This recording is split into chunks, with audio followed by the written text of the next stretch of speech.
ಎಲ್ಲ ಆತ್ಮ ಬಂಧುಗಳಿಗೆ ನನ್ನ ಆತ್ಮ ಪ್ರಣಾಮಗಳು. ಮಿಲಾರೆಪ್ಪ ಧ್ಯಾನ ಸಾಧನೆ ಸತ್ಯಬೋಧನೆ ಪುಸ್ತಕದ ಸ್ವಾಧ್ಯಾಯವನ್ನು ನಾವು ಮುಂದುವರಿಸೋಣ ಮಾಸ್ಟರ್ಸ್. ಎಪಿಸೋಡ್ 3 ಪೇಜ್ ನಂಬರ್ 15ಗೆ ನಾವು ಬಂದಿದ್ದೀವಿ. ಪುಟ 15ರಲ್ಲಿ ಪುಸ್ತಕದ ಕುರಿತು ಮಾಸ್ಟರ್ಗಳ ಭಾವನೆಗಳು. ಬಿಳ್ಳಕುರ್ತಿ ಶ್ರೀನಿವಾಸರಾವ್, ಚಿಂತಲ ಅಗ್ರಹಾರಂ ಗ್ರಾಮ, ವಿಶಾಖಪಟ್ಟಣ ಜಿಲ್ಲೆ. ದಿವ್ಯಾತ್ಮ ಮಿತ್ರರಿಗೆ ಆತ್ಮ ಪ್ರಣಾಮಗಳು. ನನ್ನ ಹೆಸರು ಬಿಳ್ಳಕುರ್ತಿ ಶ್ರೀನಿವಾಸರಾವ್. ನಮ್ಮ ಊರು ಚಿಂತಲ ಅಗ್ರಹಾರಂ ಗ್ರಾಮ, ವಿಶಾಖಪಟ್ಟಣ ಜಿಲ್ಲೆ. ಮಿಲಾರೆಪ್ಪಾರ ಜೀವನ ಚರಿತ್ರೆ ಪುಸ್ತಕ 1997ನೇ ವರ್ಷದಲ್ಲಿ ಡಾಕ್ಟರ್ ಗೋಪಾಲಕೃಷ್ಣರವರಿಂದ ನನ್ನ ಕೈಗೆ ಬಂತು.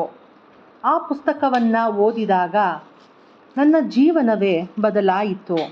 ಆತ್ಮಜ್ಞಾನ ಸಮುಪಾರ್ಜನೆಯೇ ಜೀವನದ ಲಕ್ಷ್ಯವಾಗಿರಬೇಕೆಂದು ಮಿಲಾರೆಪ್ಪಾರವರು ತಿಳಿಸಿದ್ದಾರೆ.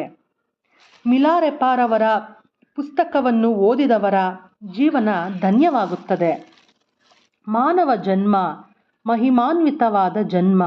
ಮಹಿಮಾನ್ವಿತವಾದ ಜನ್ಮವನ್ನು ಮಹೋನ್ನತವಾಗಿ ಜೀವಿಸಬೇಕೆಂದರೆ ಮೌನವಾಗಿ ಧ್ಯಾನ ಸಾಧನೆ ಮಾಡಬೇಕೆಂದು ತಿಳಿಸಿರುವ ಮಿಲಾರೆಪ್ಪಾರವರ ಹಾದಿಯಲ್ಲೇ ನಾನು ಸಹ ನಡೆಯುತ್ತಿದ್ದೇನೆ. ಹೆಚ್ಚಿನ ಸಮಯವನ್ನು ಧ್ಯಾನಕ್ಕಾಗಿ ನೀಡಿದ್ದೇನೆ. ಆ ಮೌನ ಧ್ಯಾನದಿಂದ ನನ್ನ ಜೀವನವನ್ನು ಅದ್ಭುತವಾಗಿ ರೂಪಿಸಿಕೊಂಡಿದ್ದೇನೆ.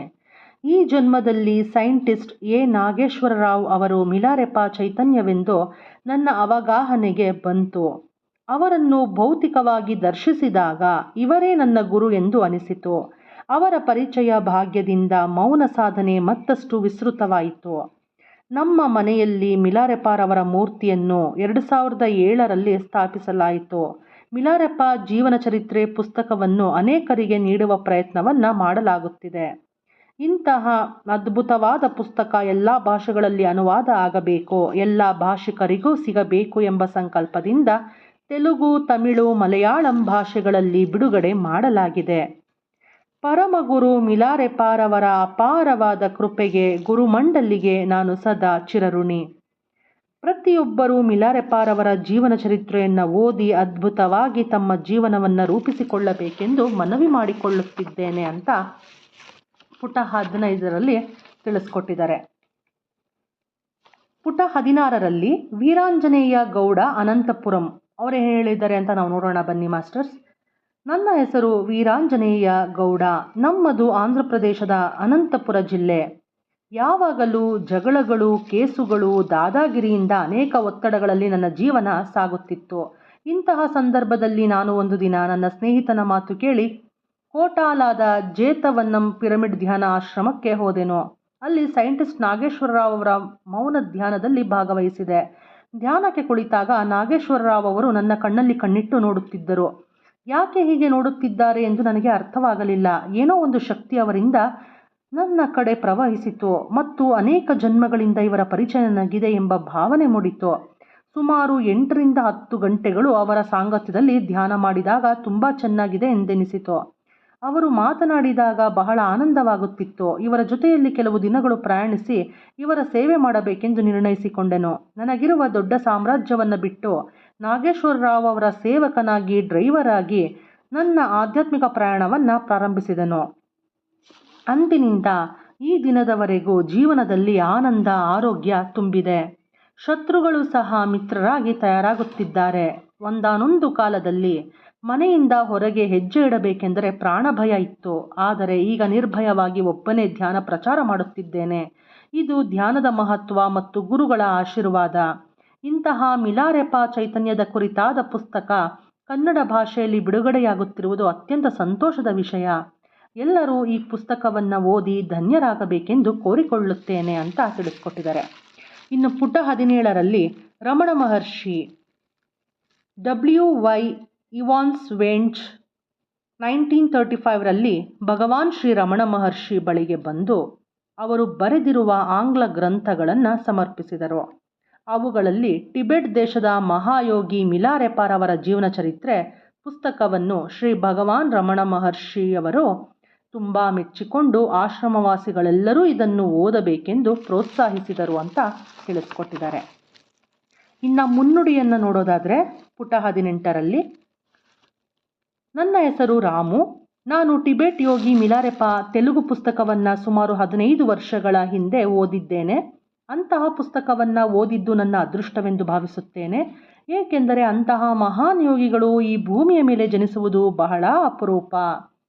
ಬ್ಲ್ಯಾಕ್ ಮ್ಯಾಜಿಕ್ ಮಾಡುತ್ತಾ ಅನೇಕ ರೀತಿಯಲ್ಲಿ ಪ್ರಾಣಿ ಹಿಂಸೆ ಮಾಡಿದ ಒಬ್ಬ ಮಾಂತ್ರಿಕನು ಸತ್ಯ ಮಾರ್ಗದಲ್ಲಿ ನಡೆಯಬೇಕೆಂಬ ದೃಢ ಸಂಕಲ್ಪದಿಂದ ಒಬ್ಬ ಸದ್ಗುರುವನ್ನು ಪಡೆದು ತ್ರಿಕರಣ ಶುದ್ಧಿಯಿಂದ ಗುರುವನ್ನು ಸೇವಿಸುತ್ತಾ ಧ್ಯಾನಕ್ಕಾಗಿ, ಬುದ್ಧತ್ವಕ್ಕಾಗಿ, ಸತ್ಯ ಪ್ರಚಾರಕ್ಕಾಗಿ ತನ್ನ ಜೀವನವನ್ನೇ ಮುಡುಪಾಗಿಟ್ಟು ಒಬ್ಬ ಮಹಾನ್ ಜಗದ್ಗುರುವಾಗಿ ಬದಲಾದರು. ಅವರೇ ಪರಮಗುರು ಮಿಲಾರೆಪಾ. ಆಧ್ಯಾತ್ಮಿಕ ಮಾರ್ಗದಲ್ಲಿ ಉನ್ನತ ಮಟ್ಟಕ್ಕೆ ಸೇರಲು ಎಷ್ಟೇ ಕಷ್ಟಗಳು ಬಂದರೂ ಅವುಗಳನ್ನು ದಾಟಿ ಹೇಗೆ ಸಾಧನೆ ಮಾಡಬೇಕೋ, ಒಬ್ಬ ಸಾಧಕನು ಹೇಗಿರಬೇಕು ಎಂದು ಜೀವಿಸಿ ತೋರಿಸಿದ ಮಹಾನ್ ಸಾಧಕರು ಮಿಲಾರೆಪಾ. ಒಂದೇ ಜನ್ಮದಲ್ಲಿ ಬುದ್ಧತ್ವವನ್ನು ಪಡೆಯಬಹುದೆಂದು ಬುದ್ಧತ್ವವನ್ನು ಸಾಧಿಸಿ ತೋರಿಸಿದ ಮಹಾ ಬುದ್ಧರು ಮಿಲಾರೆಪಾರವರು. ಇವರ ಜೀವನ ಚರಿತ್ರೆಯನ್ನು ಓದಿದಾಗ ನಾನು ಭಾವುಕನಾಗಿ ಎಷ್ಟೋ ಸಲ ಕಣ್ಣೀರು ಸುರಿಸಿದ್ದೇನೆ. ಅಂತಹ ಹೃದಯ ತಟ್ಟುವ ಪುಸ್ತಕ ಟಿಬೆಟ್ ಯೋಗಿ ಮಿಲಾರೆಪಾರವರ ಜೀವನ ಚರಿತ್ರೆ. 2008ರಲ್ಲಿ ನಮ್ಮ ಪಿರಮಿಡ್ ಮಾಸ್ಟರ್ ಆದ ಪಿ ಮಣಿಕುಮಾರ್ ಅವರು ಮತ್ತಷ್ಟು ಮಾಹಿತಿಯೊಂದಿಗೆ ಮಿಲಾರೆಪಾರವರ ಪುಸ್ತಕವನ್ನು ತೆಲುಗು ಭಾಷೆಯಲ್ಲಿ ಬಿಡುಗಡೆ ಮಾಡಿದರು. ಆ ಪುಸ್ತಕವನ್ನು ಗೌರಿಬಿದನೂರಿನ ಪಿರಮಿಡ್ ಮಾಸ್ಟರ್ ಆದ ಸೂರನಾಗಾಂಬಿಕಾ ಬಲ್ಸಾ ಅವರು ಕನ್ನಡ ಭಾಷೆಗೆ ಭಾವಾನುವಾದ ಮಾಡಿ ಸಮಸ್ತ ಕನ್ನಡಿಗರಿಗೆ ಒಂದು ಬಹುಮಾನವನ್ನು ನೀಡಿದ್ದಾರೆ. ಅವರಿಗೆ ನನ್ನ ಆತ್ಮ ಪ್ರಣಾಮಗಳು. ಈ ಪುಸ್ತಕವನ್ನು ಕನ್ನಡದಲ್ಲಿ ಓದುತ್ತಿದ್ದಾಗ ಎಷ್ಟೋ ಸಂತೋಷವಾಯಿತು. ಏಕೆಂದರೆ ಸೂರನಾಗಾಂಬಿಕಾ ಅವರು ಎಷ್ಟು ಶ್ರದ್ಧೆಯಿಂದ ಅನುವಾದ ಮಾಡಿದರೆ ಇಷ್ಟು ಚೆನ್ನಾಗಿ ಈ ಪುಸ್ತಕ ಮೂಡಿಬರುತ್ತದೆ ಎಂದೆನಿಸಿತು. ಇಂತಹ ಅದ್ಭುತ ಅನುವಾದ ಮಾಡಿದ ಅವರಿಗೆ ಮತ್ತೊಮ್ಮೆ ಧನ್ಯವಾದಗಳು. ಇಂಥ ಮಹಾನ್ ಗುರುಗಳನ್ನು ಪರಿಚಯಿಸಿದ ಮಹಾ ಜಗದ್ಗುರು ಬ್ರಹ್ಮರ್ಷಿ ಪಿತಾಮಹ ಪತ್ರಿಜಿಯವರಿಗೆ ಮತ್ತು ನಾಗೇಶ್ವರರಾವ್ ಮಾಸ್ಟರ್ ಅವರಿಗೆ ನಾನು ಸದಾ ಚಿರಋಣಿ. ಪತ್ರಿಜಿಯವರ ಜೀವನ ವಿಧಾನವೇ ನಮ್ಮ ಜೀವನ ವಿಧಾನ. ಪತ್ರಿಜಿಯವರ ಸಂಕಲ್ಪವೇ ನಮ್ಮ ಸಂಕಲ್ಪ. ಜೈ ಧ್ಯಾನ ಜಗತ್, ಜೈ ಜೈ ಸಸ್ಯಾಹಾರ ಜಗತ್, ಜೈ ಜೈ ಜೈ ಪಿರಮಿಡ್ ಜಗತ್. ಎಲ್ಲರಿಗೂ ವಂದನೆಗಳು ಅಂತ ರಾಮೂರವರು PMC Kannada channel Bengaluru senior pyramid master ಇವರು ತಿಳಿಸ್ಕೊಟ್ಟಿದ್ದಾರೆ ಮಾಸ್ಟರ್ಸ್. ಇದು ಪುಟ 19ಕ್ಕೆ ಇಷ್ಟು ಮಾಹಿತಿ ಮುಗಿಯುತ್ತೆ.